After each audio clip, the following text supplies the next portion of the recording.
nje ya mipaka ya Kenya. Naam, tuendelee mbele hapo. Washikadau wa soka barani Afrika wamesema kwamba uwazi na uwajibikaji unahitajika katika uendeshaji bora wa soka barani Afrika.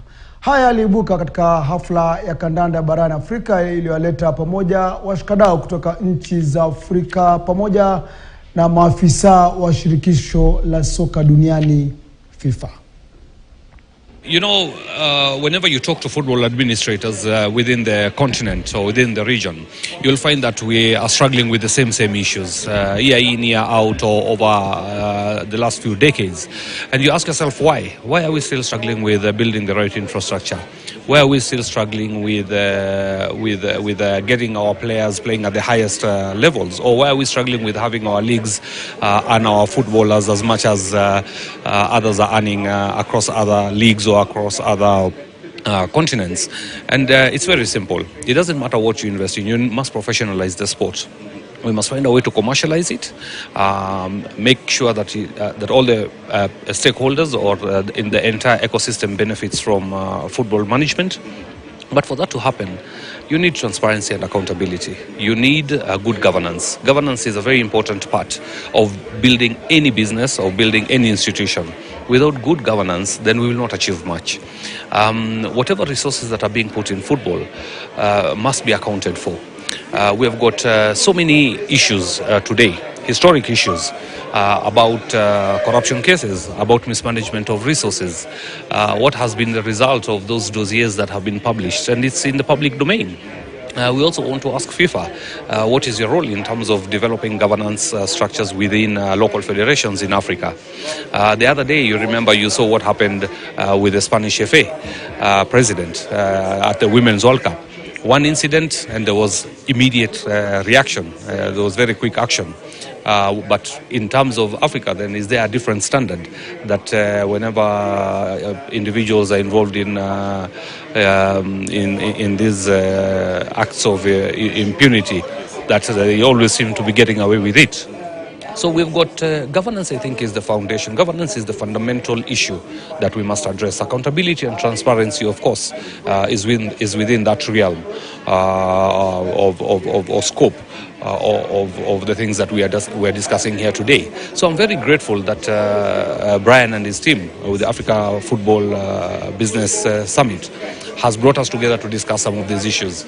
I'm really looking forward to FIFA's contribution to this particular agenda.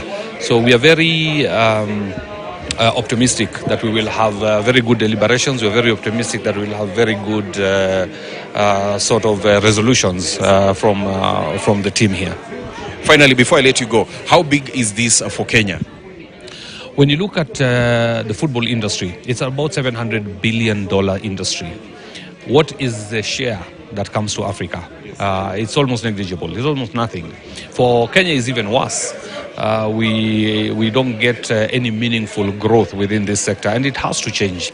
You had the Brazilian ambassador saying that 0.7% of their GDP comes from football. That is one of the biggest economies in the world. It's not a small thing. $8 billion is generated from football in Brazil alone.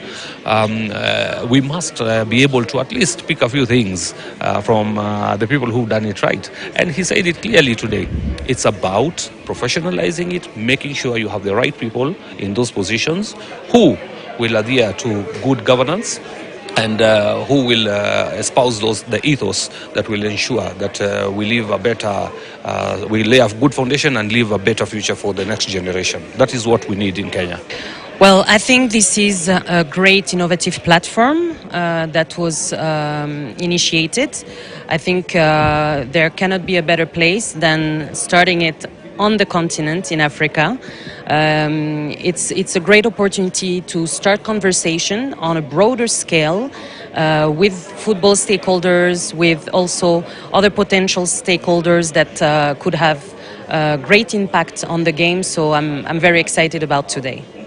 And from the people that we've heard, they're talking about accountability, good governance in African football. Is that the message that you are here to relay to the, to the delegates that are here? Well, in the context of my work, of course, I spread the right message on good governance. I think I wouldn't put anyone on the spotlight. For me, it's really more on a positive note. I think it's important that wherever we are in the world, sport has become such an industry that good governance has to prevail, that is in Africa or the rest of the world. What are your thoughts on African football at the moment? The way you see it, we've had African qualifiers, and we're also seeing, you know, many African footballers moving away from Africa to ply their trade in Europe and other leagues across the world. What are your thoughts on African football?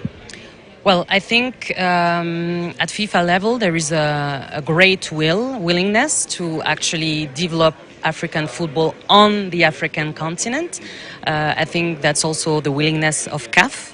CAF is launching its African Football League very soon, so I think it's important to develop the game here, to ensure that, of course, there will always be certainly players moving outside the continent, but still giving them a product on the African continent would certainly decrease that number of players leaving the continent. And also now to come up with strategies that will be used to develop the industry. You know, the sports part is okay. It has ups and downs, wins and losses. But when we look at the business side, we need to develop something that is consistently growing over time. And that is all about social and economic value of sports. Yeah. When you started this initiative of the Africa Football, Business Summit, did you see it getting to the level that it has gotten to at the moment? For me, it was about creating a platform where people could come. Where I want it, I think we can still do a lot more. So I envision it to be even bigger than we are seeing it now. This is just the second edition. That said, I'm surprised by the turnout this year. It's amazing. That shows that people are interested. People want to learn. People want to exchange. So we can only get bigger from here. But more important for me is to have the salient stakeholders in the room. You know, it's not just about meeting for the sake of meeting, but who is here and what are the decisions that we are going to get out of here. For example, we need a good government representation in this kind of summit. We need representatives from the private sector. Are they here? Probably very few of them. We want more of them in this room so that we can have a more enriching conversation that we can use to push the industry forward. Because when we're talking about investment and investing in Africa, where is the investment going to come from? It's from government. It's from the private sector. If they're not in the room, how do they understand what it is that we want? And if they're not here, how do we know what that which they are looking for? So this is very important to have this kind of audience, but we still need to bring more in terms of the variety of stakeholders. Bila shaka